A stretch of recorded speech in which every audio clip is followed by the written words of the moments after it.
Assalamualaikum warahmatullahi wabarakatuh. Ada beberapa hal yang ingin saya sampaikan. Yang pertama, pada ikhwan dan akhwat, untuk memperhatikan bahwasanya ilmu adalah ibadah. Sebagaimana kalau kita baca Quran, kita merasa sedang beribadah kepada Allah. Kalau kita sedang sholat, kita merasa sedang beribadah kepada Allah.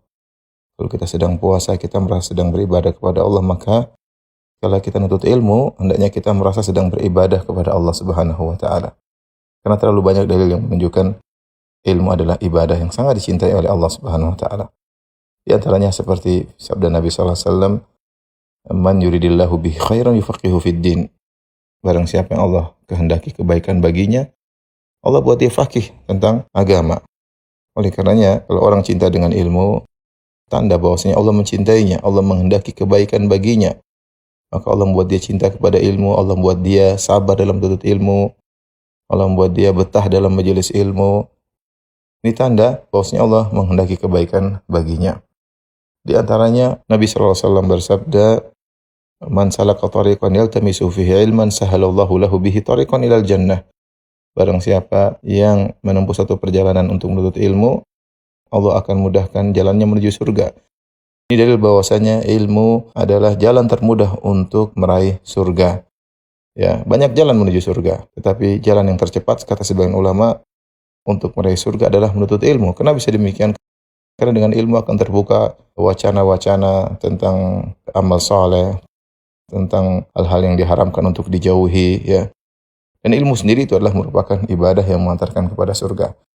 Bahkan Allah Subhanahu wa taala menganggap ilmu adalah jihad.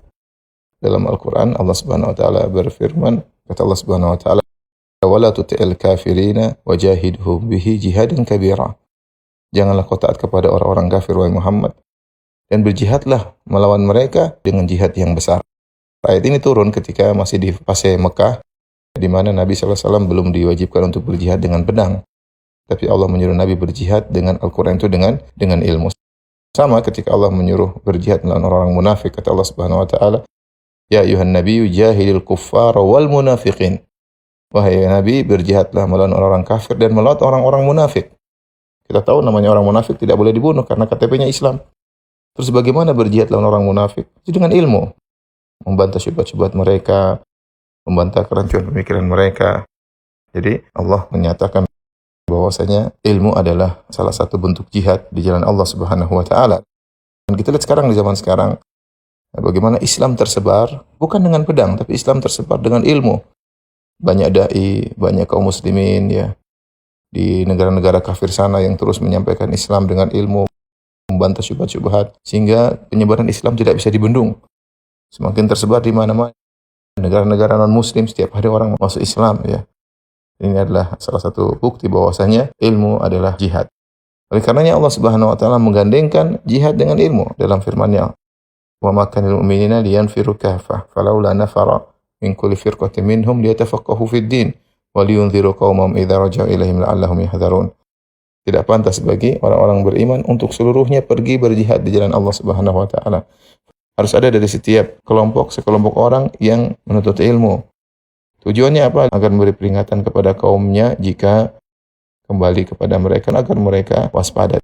Di sini Allah menyatakan tidak pantas semua orang-orang beriman untuk berjihad. Harus ada sebagian menuntut ilmu. Maka perlu jihad dengan pedang dan perlu jihad dengan lisan. Allah menggandengkan jihad dengan pedang dengan menuntut ilmu, ini yang menunjukkan tentang agungnya menuntut ilmu. Di antara dalil bahwasanya ilmu adalah ibadah, Allah Subhanahu wa taala menamakan ilmu dengan zikir. Di antaranya firman Allah Subhanahu wa taala, "Fas'alu ahla dzikri in kuntum la ta'lamun." Bertanyalah kepada ahlu zikir, itu orang-orang yang suka berzikir. Maksudnya di sini bukan orang tukang berzikir, tapi maksudnya orang berilmu. Allah menamakan ilmu dengan zikir karena tempat bertanya kita kepada para ulama. Allah menamakan para ulama dengan ahlu zikir. Kenapa? Karena nuntut ilmu itu sendiri, kita sedang mengingat Allah Subhanahu wa taala. Apapun yang kita pelajari, tauhid kita sedang mengingat Allah, ilmu fikih kita sedang mengingat Allah Subhanahu wa taala, tentang adab kita ingat Allah Subhanahu wa taala. Apapun yang kita pelajari di agama Allah, kita sedang mengingat Allah. Maka nuntut ilmu adalah zikir, zikrullah.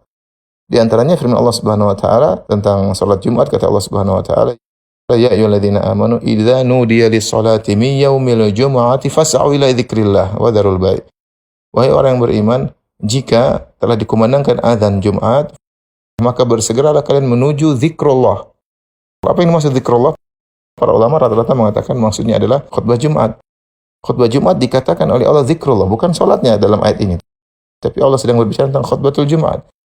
Kenapa khutbah Jumat isinya ilmu? Mendengarkan ilmu berarti sedang zikrullah. Ini menunjukkan bahwasanya ilmu adalah ibadah. Kemudian Allah Subhanahu wa taala mengangkat orang yang berilmu tinggi derajatnya. Kata Allah Subhanahu wa taala, "Yarfa'illahu alladhina amanu minkum walladzina utul ilma darajat." Allah mengangkat orang-orang yang beriman di antara kalian dan orang-orang yang berilmu beberapa derajat. Jadi orang beriman diangkat derajatnya, orang berilmu diangkat beberapa derajat di atas orang yang beriman. Dan tidak mungkin seorang diangkat derajatnya kecuali dia beribadah kepada Allah Subhanahu wa taala. Dan terlalu banyak dalil ya yang menunjukkan bahwasanya ilmu itu agung. Makanya Nabi tidak pernah disuruh oleh Allah untuk minta tambahan kecuali tambahan ilmu. Kata Allah Subhanahu wa taala, "Wa qur rabbi zidni ilma." Katakanlah wahai Muhammad, ya Rabbku, tambahkanlah ilmu kepadaku. Jadi ikhwan dan akhwat yang dirahmati Allah Subhanahu wa taala, semoga Allah Subhanahu wa taala mengkokohkan hati kita untuk terus semangat menuntut ilmu. Karena ini kita sedang beribadah kepada Allah Subhanahu wa taala.